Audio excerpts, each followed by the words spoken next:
ciidamada xoogga dalka Soomaaliya kuwa deegaanka ayaa howlgal qorsheysan ka sameeyay inta u dhaxaysta deegaanada Beerayabaal iyo Cagbashir oo hoostaga gobolka Hiiraan. howlgalkan ayaa waxa uu ahaa mid qorsheysan oo ciidamada xoogga dalka Soomaaliya ay ku beegsanayeen fariisimo halkaas ay ku lahaayeen maleeshiyaadka Al-Shabaab. saraakiisha howlgalkaas qorsheysan ayaa waxay sheegeen in maleeshiyaad ka tirsan Al-Shabaab ay ku dileen howlgalkaasi sidoo kalena ay ku burburiyeen fariisimo ay halkaas ku lahaayeen dagaalamayaasha Al-Shabaab. howlgalkan qorsheysan ee ciidamada xoogga dalka Soomaaliya iyo kuwa deegaanka ay ka fuliyeen inta u dhaxaysa Beerayabaal iyo Cagbashir ee gobolka Hiiraan ayaa waxa uu ku soo dhamaaday si guul ah sida ay warbaahinta u sheegeen saraakiisha ciidamada xoogga dalka Soomaaliya ee howlgalkaas hogaaminaysay. muddooyinkii la soo dhaafay ayaa gobolka Hiiraan waxa ka socday howlgallo qorsheysan ee ciidamada xoogga dalka Soomaaliya iyo kuwa deegaanka ay ka fulinayeen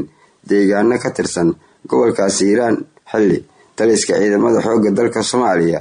ay shaaca ka qaadeen in haatan ay bilaabanayaan howlgallada ka dhanka Al-Shabaab ee looga saarayo deegaanadii kala hore ay soo galeen ee gobolka Hiiraan. waxaan doonayaa inaad halba miyii joogtay inaan shaqo ku siiyo moolka igu bedelayna in xulub weyn ma jooga hashaada iska hayso waxaan ku geenayaa shirkadda Sanaabil maxay qabaad waxaan ku siinaysaa moobeel kowdhi maalintii wax iska bixinaysaa $1 iyo wixii ka yar Allah loogu dambeeyay magaal baan dadweynaha la dareenahay saaxiib aabaha kula hadlaya wiilkaygiiyow ii soo tiri isbitaalada magaalada ku yaala Soomaali Suudaneys kow bes